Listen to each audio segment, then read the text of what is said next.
Hey, Steve. Hello. How's it going? Good, how are you? Doing all right.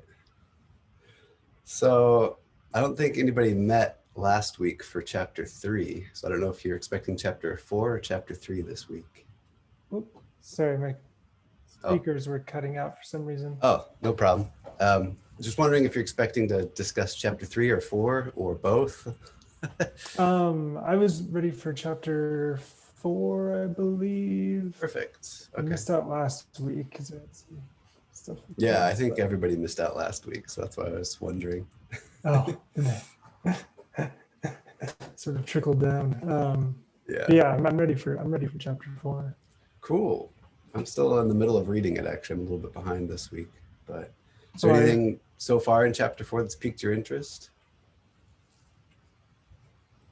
I think the most interesting thing is seeing how these different, like the conditionals and the blocks are sort of built out of these very simple, I forget what they're called, very simple um, pieces. Like I think it was just like something on less and a jump makes like all of that stuff work. Yeah. It's just the ability to use this like very like simple procedural code to implement a more free flowing logical code was just very interesting. And it's I've never been exposed to that side of computer science before, so it was kind of cool to see how all that works. Yeah, totally. I kind of was really surprised by that too. Um, I think right where I'm at is where they're talking about um, how like the for loops are really just syntactic sugar on the each loops, and like there's no Right. real for loop structure. And then it just got past like how break and return are basically the same thing. They're just Yeah. both a throw, but one has a one and one has a two as an argument. It's like whoa, it's crazy. Like why? But I guess it makes sense. Like you keep it really simple on one side, and then we get very expressive on the other side, which is kind of nice. Yeah. Yeah. I thought that was super cool. And let me gotta find. Let me grab. I've got the book here. I forget what things are called after not seeing it for a few days. One sec. Yeah, for sure. No problem.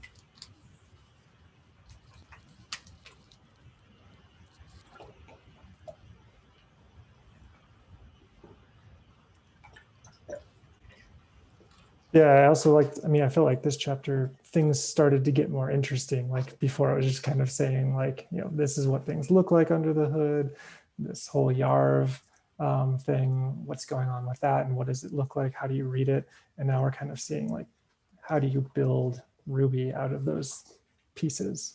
Um, Yeah. let's see. Um, I thought it was very interesting how they start to jump into like jumping from one scope to another. So Hmm. um, that kind of gave an idea of when we see variables that exist in one scope versus another, how that actually works under the hood, and when we have sort of like these closure type um, items there, like you can kind of start to glimpse of like how that might actually be working underneath, and that it's actually just a simple process of like jumping back and forth and keeping track of things in this little side table, which is pretty cool. Yeah, I'm starting to lose track of how many side tables there are now Yeah. because I feel like there was one for something else, maybe for locals, like all the different variables that could be assigned, Yeah. um, and then and one for globals, and one for and now one for like these, what are they called, The catch what's it called, tables. catch Yeah. tables. Yeah, Yeah. it's like It's okay. it How many things are definitely going on here at once? It seems it like there's makes a me lot. glad that that's like I like understanding and seeing how the language works, but it makes me very uninterested in ever actually writing one. Yeah, yeah, for sure. Oh man, that's a good point. Like, yeah, using Ruby is so nice. I can't imagine going and like all the under the hood stuff needed to make it work. Like for me, I'm not really like a car guy or anything, so it's a very good analogy for me in that way. It's like I appreciate my car and like driving it and all the things it can do, but I don't want to work under the hood. Like it's very complicated once I open that up. Certainly. Yeah, it's one of those things like I've never worked in a more primitive language really. Like I've never done any C or C++, never even really done any Java.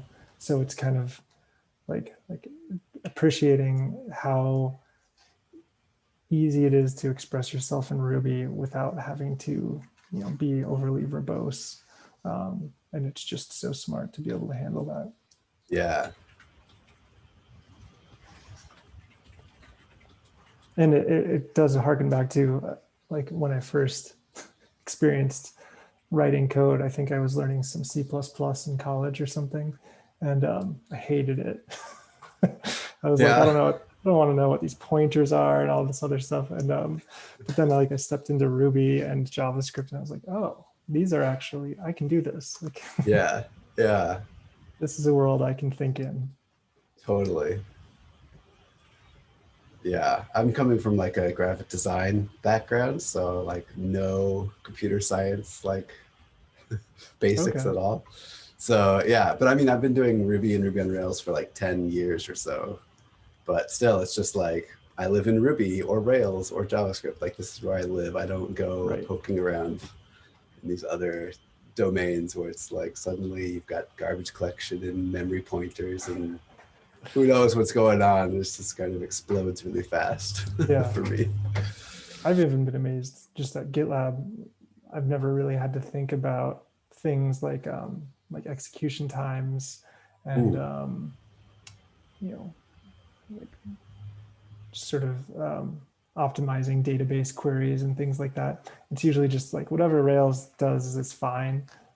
Whereas here we actually pay a lot closer attention to that. So that's been kind of eye-opening to see a little bit closer how like active record works even within Rails before you even get to Ruby. Yeah, for sure. Same here. Yeah, I've never worked at any place that had like all of its own extra things on top of like the way Rails does stuff by default, just to like manage some of those complexities of making sure stuff can operate quickly at scale, which like that's kind of like GitLab's thing is like got all these people relying on your software.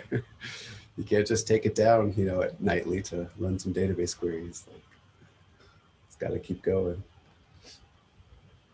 It's one of those things where I definitely appreciate the infrastructure we have built up, because that's the side of things at smaller companies that I've never enjoyed working in, like trying to figure out all of that, setting up servers and maintaining them and, and setting up all of that sort of, all of those processes that just make things kind of automatic that we take it for granted. Yeah, no kidding. Yeah, that's a good point. So let's see what else is in this chapter. Was there anything else in chapter 3 that you'd? Oh man, so chapter 3, it's like I thought we were meeting on December 15th, so I read it before that date. Oh yeah, so it's been a while. So it's been a long time. But I did put a comment in here in the notes. Where I don't know if I see. So I don't know if from the calendar event. Oh wait, I see now. Chapter. There should be an agenda, and then it's by chapter, and then there's 2 different time spots for each chapter. Okay, cool. So chapter 3 ended up being January 12 or December 15. Either way, there was nobody present but me. So yeah, I put in one here that was about 4 long-lived processes, such as loops with a large number of iterations. Ruby 1.9 and 2.0 are about 4.25 times faster than I think Ruby 1.86 is what the book was saying. Yeah, I remember they had that chart that showed the difference as you go up in I was like, whoa, dang, that's a huge difference. Yeah, so I was running like large number of iterations, meaning 11,000 plus. So then it was like, when would you need 11,000 plus method called like in an iteration, loop? Like, I don't know. I mean, I'm imagining it happens. I'm just like, I can't think of a yeah. time when I need 11,000 iterations over a loop. I mean, we have some that we're fixing in my stage right now. Okay. Yeah. So, I mean, I can in GitLab. So we have a package registry for, NPM packages, Ruby gems is coming up soon and things like that. So we Hmm. have a PHP registry using Composer, which I'm not too familiar with, but similar to if you're familiar with Ruby gems, there's an index file that gets thrown around that just contains like an index of every single package within that registry. Um, so when you make a call to like rubygems.org to do a gem install, it will download this index file that has, it's like a 12 megabyte file. It's kind of large. And so Composer for PHP does the same thing. And we set things up where you can only upload a package to a given project, or you can access them via the group, I guess. And so we thought, all right, well, worst case, there'll be a couple thousand packages. It has to loop over a couple thousand packages to create this index. But that's not too bad. A couple thousand database records, that's fast. Um, but we've had users that have had, like 100,000. And so that suddenly slows things down to a halt when they attempt to like install a package. So we're trying to figure out how can we like break that down and make that go faster or not have to iterate through everything every time.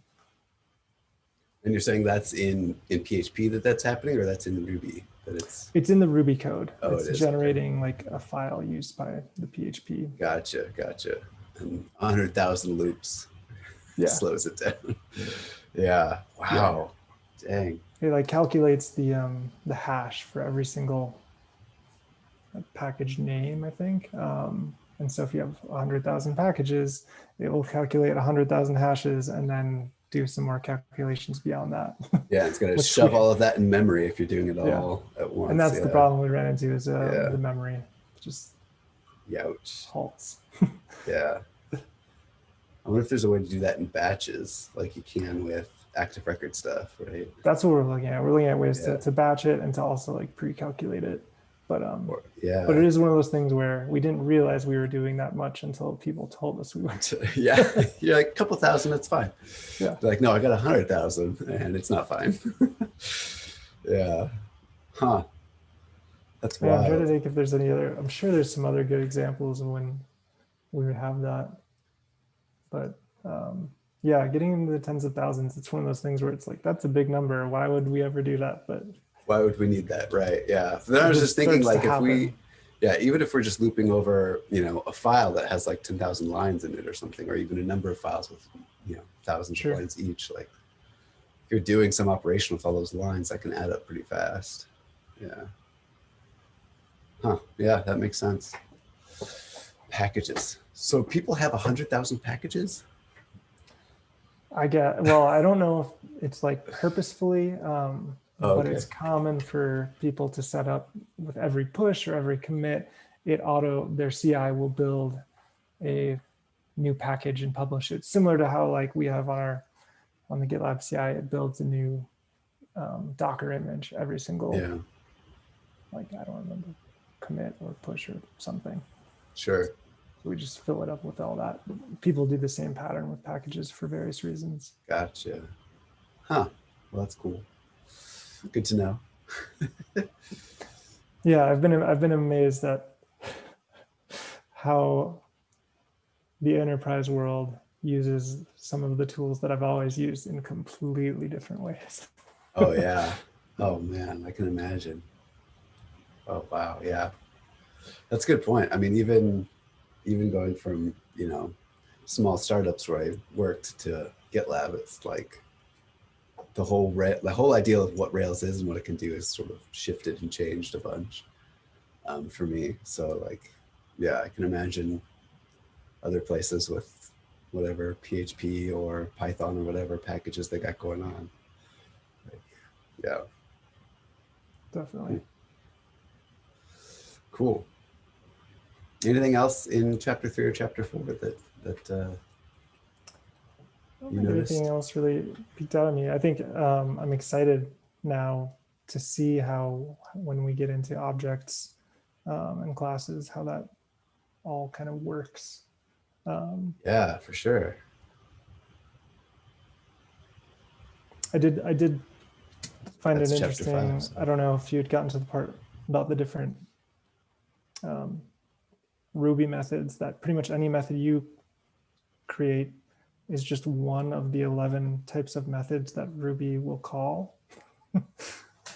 Right. I saw that in the overview for the start of the chapter.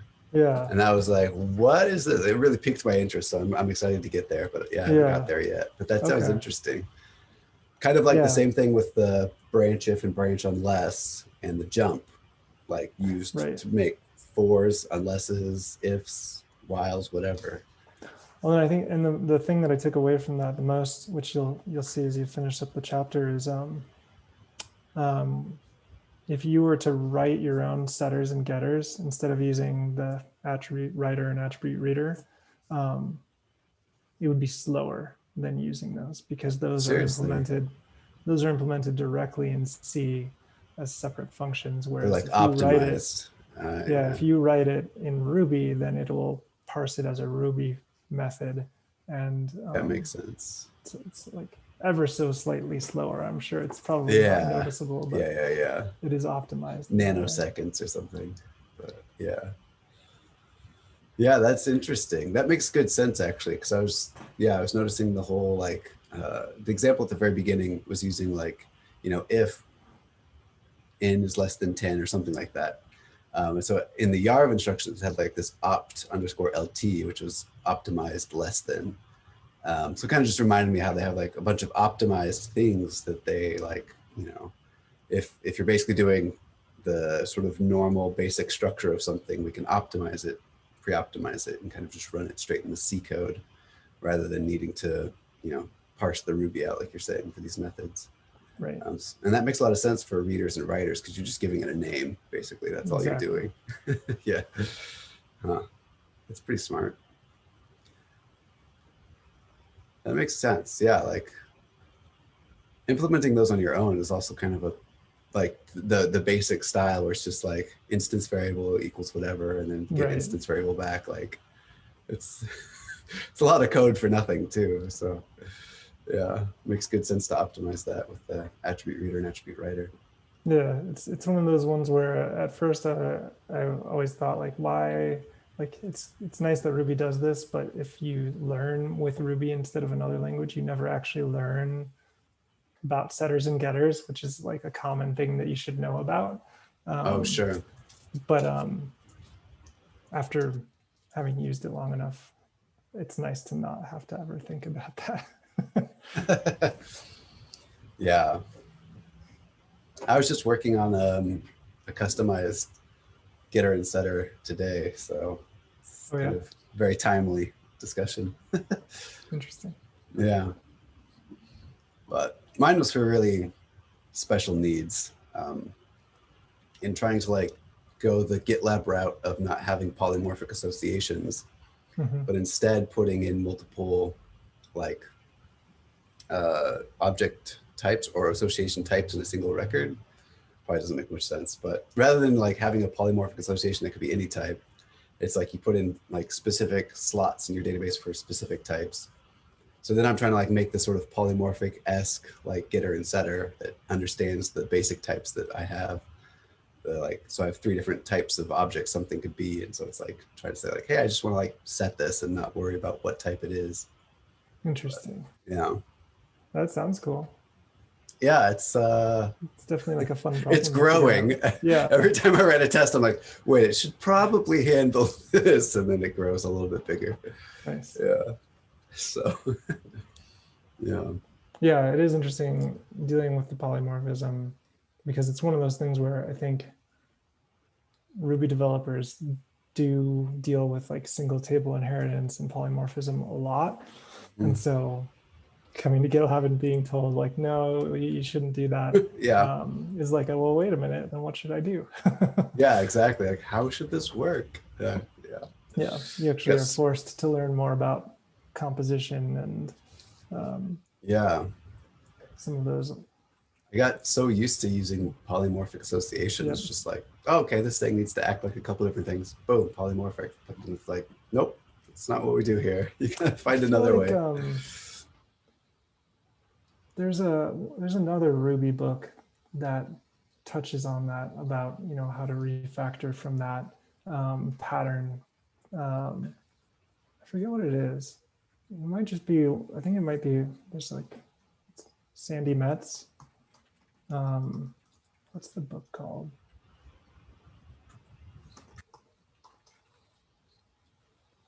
Oh, just Practical Object-Oriented Design in Ruby.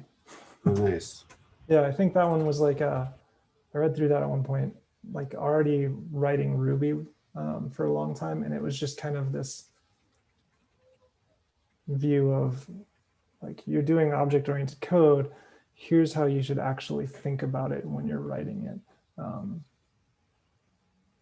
And they go through the examples of like, you know, here's how to do inheritance. Here's why you shouldn't do inheritance, and how to write it in a better way using modules and object composition. Yeah, it kind of reminds me of some of the area you're getting into. Yeah, I need to brush up on all of my object-oriented design patterns and stuff. That's something that, like, being somewhat self-taught and just sort of like learning new things as I needed them for work. It never really, you know, it wasn't like this, oh, I'm going to learn these design patterns and structures and then like understand how to use them in different ways. It was more like, I'm going to copy what this person did or copy what that person did because it makes good sense. And then I have this pattern that I don't have a name for or whatever. It's not like formalized in my brain, but it's like kind of using them here and there, or probably misusing them at times. Yep. But yeah, it's like I need to revisit that, kind of put some names and structure to things that I've just gotten in the habit of doing. Yeah, I'm pretty terrible at remembering names for things. As you saw, I had to like grab the book to remember anything we just read. That's fine. Like, that's what the internet's for, right? Yeah. As long as you know kind of what you're looking for, you can find it. The general idea. Yeah. Yeah.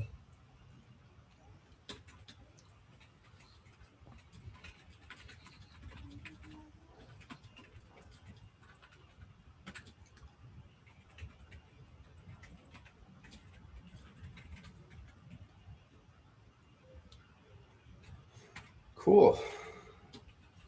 Cool. Well, yeah, it's kind of a bummer nobody else was able to make it. I wonder if we should ping in the issue or somewhere and see if we should like move the time a little or anything. I was wondering that too. Or the day. Yeah. I should relook at the list of invitees and try to check calendars again. But yeah, maybe there's a better day and time that works for more people. Yeah. But cool. Great to see you, Steve. Yeah, me too. Until next time. Until next time. Take care. Bye. Bye.